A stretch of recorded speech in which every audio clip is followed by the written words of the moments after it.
be asking and answering the question, how do I grow?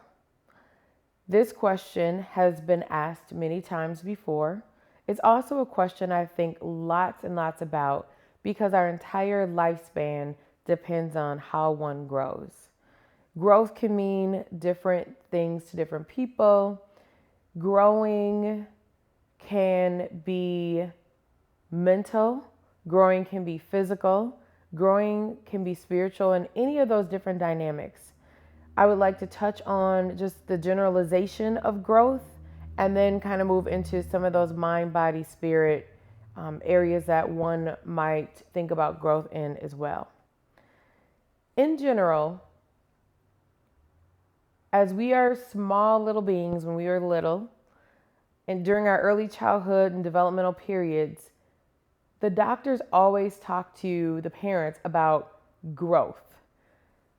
Is your child hitting the growth charts? Are they hitting milestones, the different areas that they're supposed to be proficient in? And the different doctor visits really encompasses a lot of discussion around growth. Parents are making sure that their children are hitting those milestones, or sometimes parents are just kind of making sure their children are fed and attended to, and maybe some of the growth factors aren't as adhered to because there's some other competing agendas that are happening. Nonetheless, we begin hearing about growth from the time we come out of the womb. And so thinking about that and fast forwarding all the way into adulthood, mainly young adulthood, let's start there. As a young adult moving out of adolescence, we are often seeking self-identity. Who am I? Where am I going? What am I going to do with my life? We also give ourselves different milestones, such as, I want to finish college by this age. I want to have this much money by this age. I want to move out.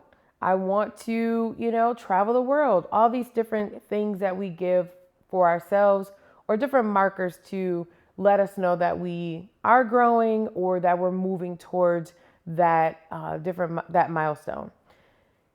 With that, we are constantly shifting, moving, wondering, hoping, and all of the above. We really don't know all the time where we're going. We don't really know how we're going to get there. We just continue to move in it, and we continue to do what we are taught to do, and then what we are kind of wanting to and desiring to do. And so that means that we take a little bit of our foundation and who we were in those growth factors, and we put that with where we want to go on the journey in which we're traveling. And that journey often brings about different wonderments, different questions, different quests. Like, what does this look like when I get here? What are the different tools that I need to arrive at a specific place, a milestone, or a growth factor? And for the purposes of this conversation, we'll call them growth factors and milestone interchangeably. So we want to look at those kinds of things and say, maybe it's a conversation with our friends, maybe it's a conversation with our family, maybe it's a conversation just within our own head. But we're often thinking about, again, where am I going? What does that look like? And what do I need to get there? And within that, we are doing, again, a ton of shifting and sometimes just doing until we get to where we want to go. And for me, that looked like a blind journey. When I was a young adult, I had no idea where I wanted to go in my life.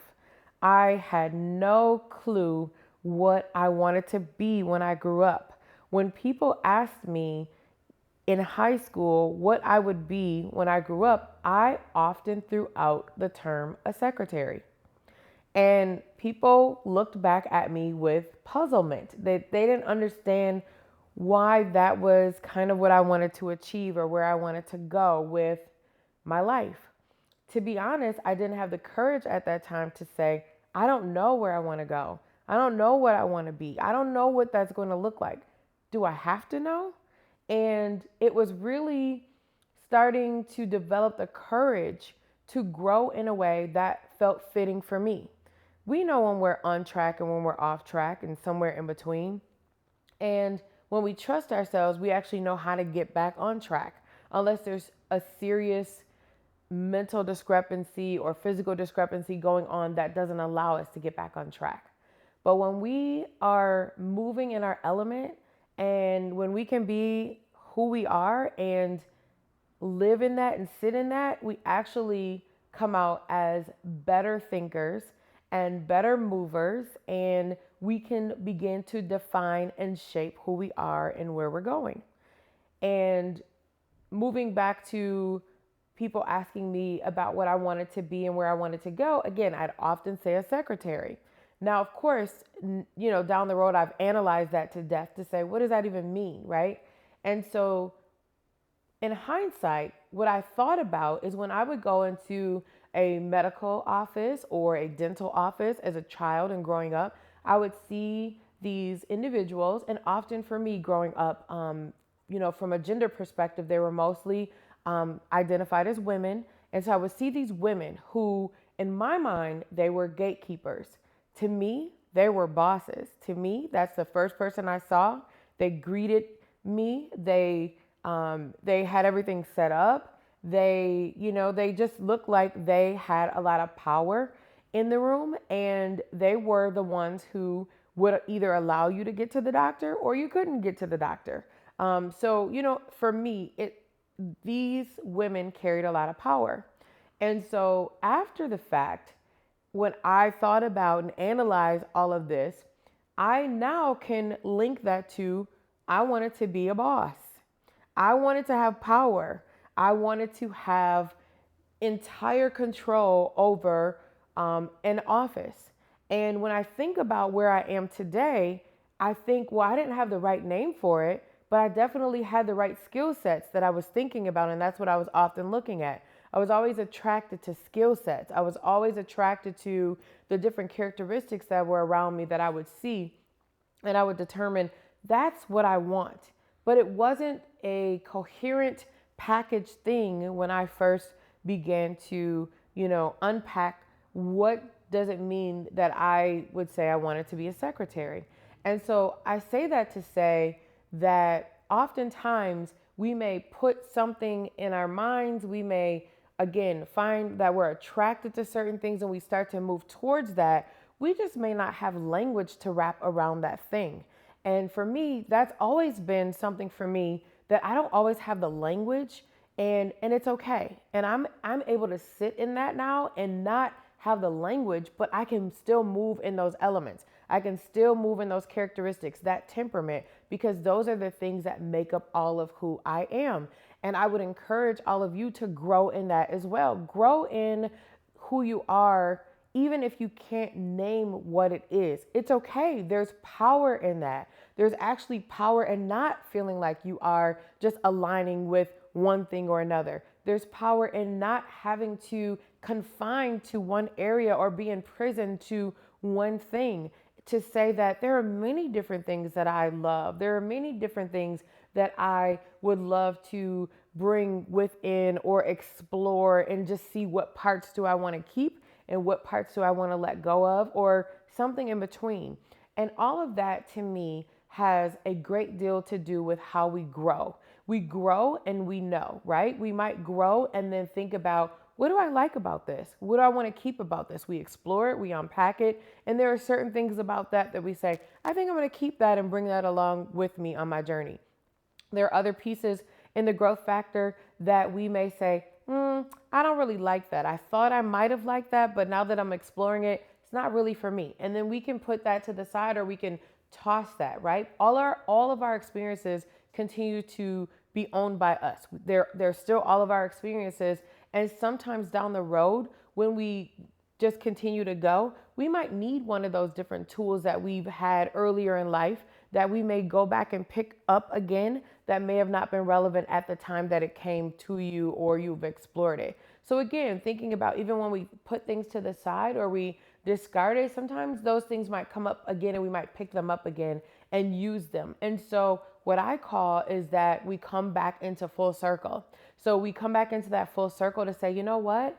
Actually, I didn't really need that tool that I picked up when I was 21. But now that I'm 31 or 41, that actually makes a lot of sense. I'm going to grab that and I'm going to include it with the other pieces of my growth that make sense. And I'm going to make sense out of things that make sense for me, right? They may not make sense for other people, but as long as they make sense for you, it feels good. It feels like you're in a good place. It feels grounding and there's peace surrounding it. That's when you know that you are in the proper place that you should be in to be your greatest, most exceptional self.